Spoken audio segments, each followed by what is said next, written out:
Ja pamiętam z wykładów teologii w seminarium takie określenie aporyczność. W ogóle ten profesor, który wykładał nam teologię fundamentalną, używał bardzo dużo niezrozumiałych słów. I ten wykład wydawał mi się nudny, nieciekawy, a teraz bardzo chętnie wracam do tego skryptu. Aporyczność, czyli bezradność. I to słowo znalazłem w dzisiejszej Ewangelii. Będą znaki na słońcu, księżycu i na gwiazdach, a na ziemi trwoga narodów bezradnych wobec huku morza jego nawałnicy. Tam jest słowo aporia, czyli bezradność. No, ktoś może powiedzieć, dobrze, ale to jest wina człowieka, że jest bezradny. Powinien poszukać pomocy, skorzystać z dobrego poradnika, zajrzeć do internetu. Kiedyś byliśmy w takiej orientalnej restauracji i podano dziwne dania, owoce morza. Nie wiedzieliśmy, jak sobie z tym poradzić. Głupio było przed innymi gośćmi i kolega wziął wtedy szybko pod stołem, popatrzył na YouTube i przekonał się, w jaki sposób używać sztućców. Pokonał bezradność. Ale niestety jest bezradność nie do pokonania.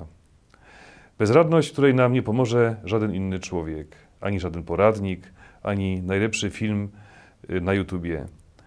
To bezradność wobec choroby. Kiedy nawet lekarz, największy profesor, mimo konsultacji, na przykład zagranicznych, zwiesi bezradnie ręce i powie, tu się nic nie da zrobić. Jest bezradność wobec innego człowieka, który jest wolny. Mogę go przekonywać, namawiać, motywować, ale nie jestem w stanie go na siłę zmienić. Czy wreszcie bezradność, która spotka kiedyś każdego z nas, czyli bezradność wobec śmierci. Dzisiaj Jezus mówi, że ta bezradność związana z ostatecznymi, granicznymi sytuacjami w życiu nie musi i nie może napawać nas lękiem. Kiedy to się dziać zacznie, nabierzcie ducha i podnieście głowy, bo zbliża się wasze odkupienie. To jest niesamowite. Właśnie wtedy, kiedy jestem najbardziej bezradny i zwrócę się do Jezusa, nie stanę się supermenem, ale On jest Bogiem, On jest wszechmocny, On jest mądrzejszy niż wszystko, On jest silniejszy niż każda siła, On jest sprytniejszy niż najsprytniejszy, najbardziej przebiegły, zły człowiek. Z Nim mogę wszystko. Tam, gdzie człowiek uzna swoją bezradność i bezsilność, jest pole do działania dla Pana Boga. Jezus mówi o pewnym warunku, który jednak może nam stanąć na przeszkodzie.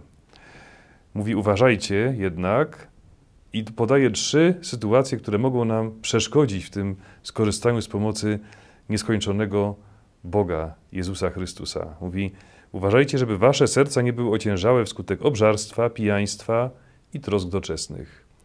Obżarstwo, pijaństwo, w języku greckim te słowa oznaczają również hulanki, roztrwonienie siły, marnowanie energii. To wszystko w tym się mieści. To jest jasne, że człowiek, który żyje takimi przyjemnościami, nie widzi nic poza nimi, staje się ociężały i nie myśli o Bogu. Alkohol tylko pogłębia problem. Alkohol jest pozorną ucieczką od problemu. Mały książę spotyka alkoholika, pijaka. Na stronach tej pięknej powieści spotykamy małego księcia, który rozmawia z różnymi postaciami. Ten chłopczyk o świeżym umyśle i otwartym sercu, bohater książki, pyta, dlaczego pijesz? No, żeby zapomnieć. O czym chcesz zapomnieć? O tym, że piję. Ale bardzo zaskakujące jest to, że tym, co czyni nasze serce ociężałe, są również troski. Jezus mówi, uważajcie, żeby wasze serca nie były ociężałe wskutek trosk doczesnych. Nie tylko zabawy i wyskokowy styl życia, ale również nadmierne troski doczesne, troski o byt, o materialną stronę życia mogą nas zamknąć na Pana Boga, na Jego moc. Mogą wyssać z nas siły. Moi drodzy, krowa jest zwierzęciem, które przeżuwa. Ja pamiętam, że tata mój, jako lekarz weterynarii, czasami brał mnie z sobą, na przykład do chorej krowy i tłumaczył mi, jak działa żołądek krowy. Krowa kilka razy przeżuwa pokarm. Ten pokarm, który już jest trawiony, wraca do jej otworu gębowego i tam następuje kolejne trawienie. Krowa musi przeżuwać, to jest konieczne, to jest dla niej zdrowe. a my bardzo często przeżywamy i przeżuwamy nasze problemy.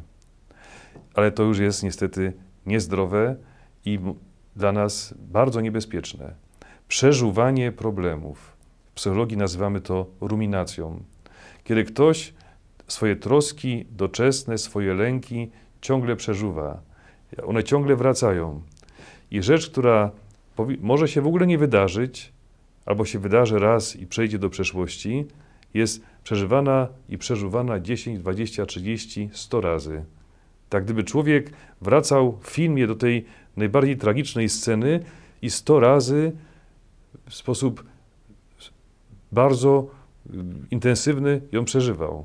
Tak jakby była rozdarta rana i człowiek by ją ciągle sypał solą. To jest właśnie przeżywanie problemów. Rozważanie, rozpamiętywanie tego, co może się stać. I lęk wtedy się coraz bardziej pogłębia. Ksiądz Edward Staniek w jednej ze swoich książek pokazał życie ludzkie jako wędrówkę na Mount Everest. I mówi, że u stóp tej góry, gdzie tylko najdzielniejsi wędrowcy mogą podążać, u stóp tej góry znajduje się piękna osada, bardzo ładna wioska.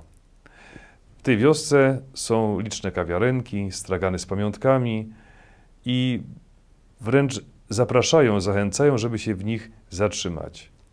I pierwszą przeszkodę do pokonania każdy wędrowiec ma właśnie w postaci tych miejsc, które kuszą, zachęcają, napij się dobrej herbaty, zjedz dobry posiłek, kup sobie coś i może się zatrzymać na dobre w tych miejscach i nie ruszyć dalej. Kiedy przejdzie przez tą pierwszą przeszkodę, która symbolizuje obżarstwo i pijaństwo dzisiejszej Ewangelii, przechodzi przez miejsce, gdzie są tablice poświęcone tym, którzy próbowali zdobyć ten szczyt, ale im się nie powiodło. I wtedy serce człowieka może ogarnąć lęk. Tylu ludzi przede mną próbowało, tylu śmiałków tutaj doszło i niestety ta eskapada skończyła się dla nich tragicznie. I może ja też nie dam rady, może ja też sobie nie poradzę, może też nie zdobędę góry. I drugą przeszkodą do pokonania są troski, lęki. Dopiero kiedy człowiek przejdzie przez te pokusy i przez lęki, może podążać na górę. I moi kochani, to jest kapitalny obraz życia. Musimy przejść z zamkniętymi oczami przez przyjemności i pokusy, a potem pokonać lęki, aby spotkać Jezusa, a z Nim już nie ma lęku, przy Nim żadna przyjemność już nie zdaje egzaminu, nic nie znaczy, bo radość bycia z Jezusem zastępuje wszystko. Moi kochani, jak to zrobić? No, trzeba przede wszystkim zaufać, że jest to możliwe.